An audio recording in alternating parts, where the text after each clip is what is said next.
Sex education हर किसी के बस की बात नहीं है, भले ही आप कितने ही बड़े इंसान क्यों ना हो।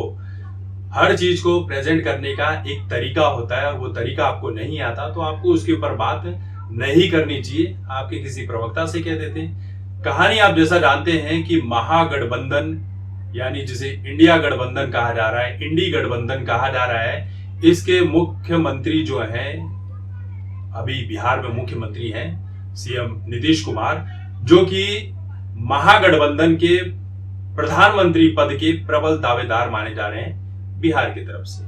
क्योंकि दिल्ली की तरफ से केजरीवाल प्रबल दावेदार माने जा रहे हैं, पंजाब की तरफ से भगवंत मान माने जा रहे हैं, महाराष्ट्र में कोई और माना जा रहा है, फिर उसके बाद वेस्ट बंगाल से ममता बनर्जी भी प्रधानमंत्री पद की प्रबल दावेदार हैं और पूरी इंडिया की तरफ से बहुत ही ज्यादा टैलेंटेड राहुल गांधी जी भी प्रधानमंत्री पद के प्रबल दावेदार हैं और समाजवादी पार्टी से अखिलेश यादव भी प्रबल दावेदार माने जा रहे हैं। मतलब प्रबल दावेदार बहुत है। तो इन्हीं सभी प्रबल दावेदारों में एक प्रबल दावेदार नीतीश कुमार ने भैया वो कृत्य कर दिया है जिसके चलते उनकी हर तरफ से किरकिरी हो रही है, सिर्फ इंडिया में नहीं विदेशों में भी। अब इन्होंने क्या कही है बातें, वो सारी बातें तो बहुत ही डिटेल में है, लेकिन इन्होंने जो डालने घुसाने बाहर गिराने की बात कही है कि शादी के बाद लड़कियों का पढ़ा लिखा होना शादी के पहले क्यों जरूरी है। शिक्षा पर ध्यान दे रहे थे कि लड़कियों का पढ़ा लिखाना जरूरी क्यों है। इनको पढ़ाई लिखाई अलग क्षेत्रों में नजर नहीं आई कि पढ़ाई लिखाई लड़कियों की और क्षेत्रों में कितना काम कर सकती है। इनको शादी के बाद जो सुहाग रात होती है उसके ऊपर ही ज्ञान देना था। कहने लगे कि जब शादी होती है तो जो लड़का होता है वो तो रोज ही लेगा ना लड़की की, तो जब लेगा तो लड़की को अपने पति को ये समझाना चाहिए कि भैया जब बाहर आने वाला हो तो निकाल लो, उसे बाहर ही गिरा दो। तो सोचिए कितनी विचित्र मानसिकता है, कितनी घटिया बात कही है।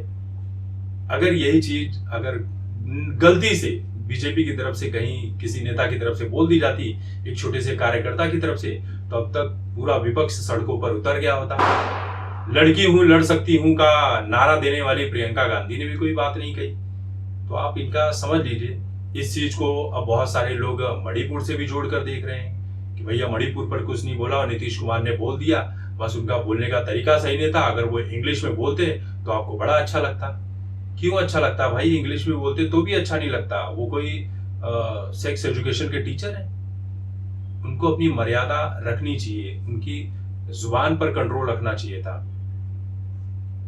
एक जुबान पर कंट्रोल नहीं रखने से बहुत सारी किरकिरी हो रही है।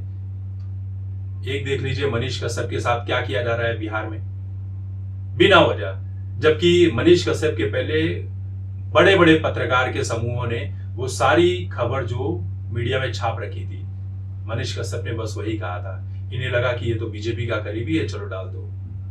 एनएसए वगैरह लगा दिया, साल भर के लिए जितने बैंक में अकाउंट में पैसे थे सब लूट लाट गए। तो ये सारी चीजें चल रही है। इसी वजह से बिहार के लोगों का भविष्य, ये जो लालू और नीतीश की पार्टी है, इन लोगों ने 32 सालों से राज कर रहे हैं। बिहार का इन्होंने कचरा करके रखा हुआ है, जबकि बिहार में एक से बढ़कर एक टैलेंटेड युवा है। से होते हैं ना आईएएस आईपीएस ऑफिसर निकलते हैं सब। बिहार में टैलेंट की कोई कमी है? बिहार में कल्चर की कोई कमी है?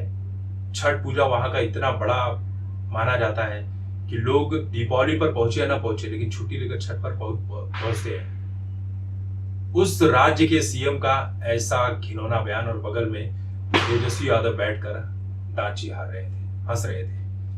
अब सोचिए क्या बोला जाए इसके ऊपर। कितनी घटिया मानसिकता थी।